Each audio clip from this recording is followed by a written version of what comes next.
అండి, నమస్తే. Welcome back to my channel Soujitakshu vlogs. ఈరోజు కొన్ని యూస్ఫుల్ ఇంట్రెస్టింగ్ టిప్స్తో మీ ముందుకైతే వచ్చానండి. వీడియో కంటిన్యూగా చూడండి, ఎక్కడ స్కిప్ అయితే చేయొద్దు. ఎందుకంటే చిన్న చిన్న టిప్సే కదా, ఇవన్నీ మనకు తెలుసులే అనుకుంటూ ఉంటారు చాలామంది. కానీ మనకు తెలియనివి కూడా చాలా ఉంటాయండి. ఎక్కువ మనీ ఖర్చు చేసి చాలామంది బయట నుంచి తీసుకొచ్చి మనీ వేస్ట్ చేస్తూ ఉంటారు. అంతకంటే ముందు మన ఇంట్లో ఉండే వాటితోనే చాలా చాలా పవర్ఫుల్ వాల్యుబుల్ టిప్స్ అయితే మనం చేసుకోవచ్చు అనమాట. అందుకోసమే మన ఛానల్లో మంచి యూస్ఫుల్ టిప్స్ అయితే ఉన్నాయి. ఒక్కసారి చెక్అవుట్ చేయండి. ఒక స్మాల్ రిక్వెస్ట్, మన ఛానల్ ఇంతవరకు ఎవరైనా సబ్స్క్రైబ్ చేసుకున్నట్లయితే సబ్స్క్రైబ్ చేసుకొని పక్కనే ఉన్న బెల్ ఐకాన్లో ఆల్ బటన్ యాక్టివేట్ చేసుకోండి. ఇక్కడైతే చూడండి, మన ఇంట్లో బట్టలు వాష్ చేసే సోపులు ఉంటాయి కదా, XXX రిన్, అవి లేకుంటే గిన్నెలు వాష్ చేసే సోపు. ఇదైతే ఊర్వశి సోప్ తీసుకున్నానండి. ఇంట్లో ఉంది, ఏదో కొంటే ఫ్రీగా వచ్చిందనమాట. వేస్ట్గా ఎందుకు పక్కన పెట్టడం అని చెప్పేసి ఇక్కడ మీకు చూపిస్తున్నాను.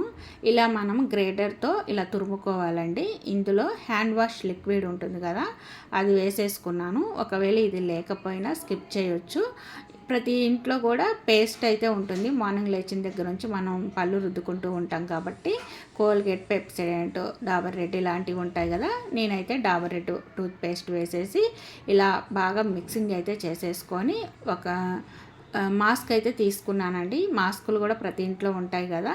సో పౌచ్ లాగా ఉంటుందని చెప్పేసి ఒక సైడ్ కట్ చేసుకొని, పాకెట్ లాగా ఉంది కదా, లోపల ఈ లిక్విడ్ అంతా వేసేసుకొని ఇలా దగ్గరకు అనేసి ఒక రబ్బర్ బ్యాండ్ అయితే వేసేసుకున్నాను. ఈ రబ్బర్ బ్యాండ్ కొంచెం గట్టిగానే వేసేసుకోండి.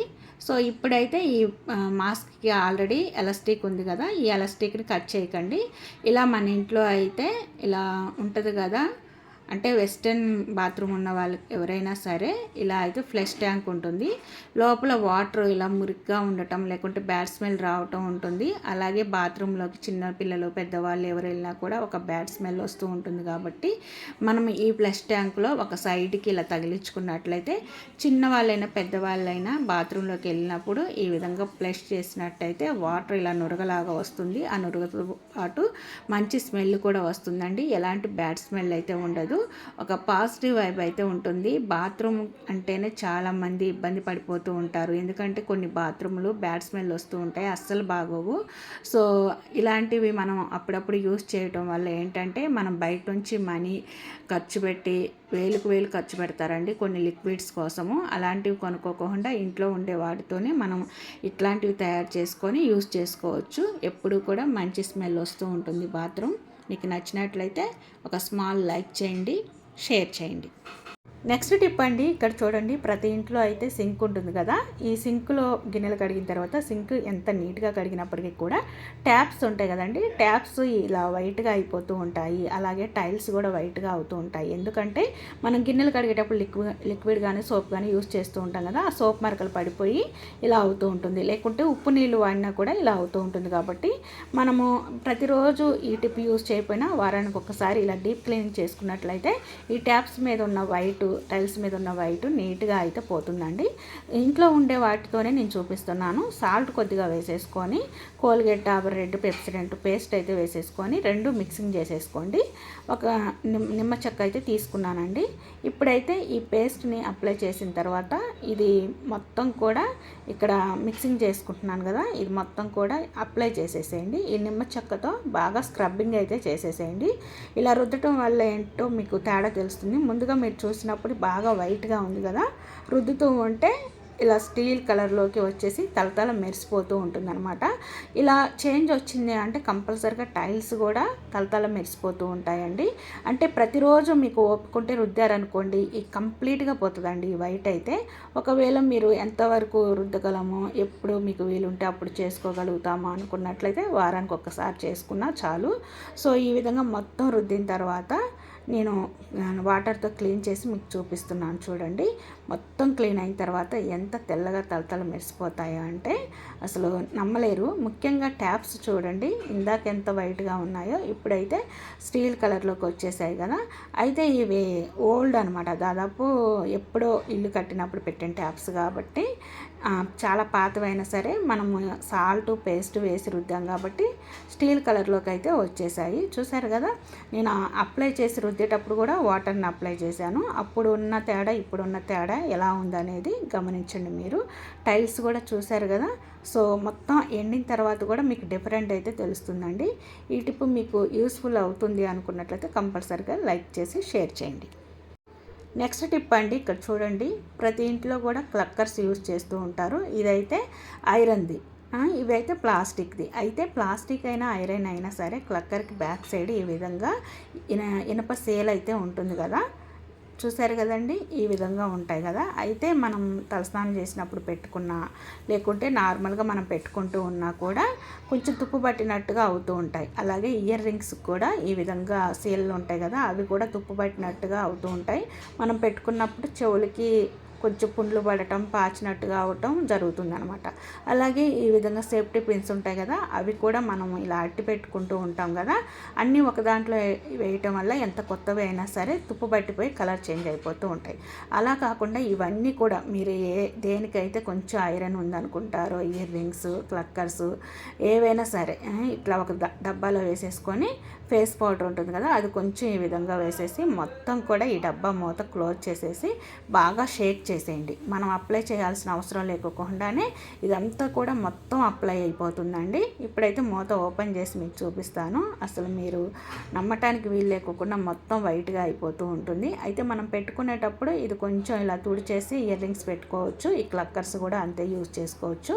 అసలు తుప్పు పట్టుకోకుండా నీట్గా అయితే ఉంటుంది. మనం పెట్టుకున్నా కూడా చెవులకి ఇబ్బంది లేకోకుండా నీట్గా అయితే ఉంటుందండి.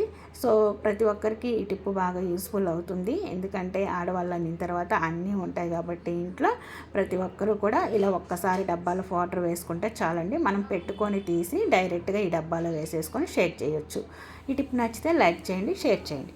నెక్స్ట్ టిప్ అండి, ఇదైతే చాలా చాలా ఇంపార్టెంట్. చెప్పులు స్టాండ్ లేకపోయినా పర్వాలేదండి, ఒక్క రైస్ బ్యాగ్ ఉంటే సరిపోతుంది అనమాట. ఇక్కడైతే రైస్ బ్యాగ్ తీసుకున్నాను, ఇది 25 kgs అనమాట.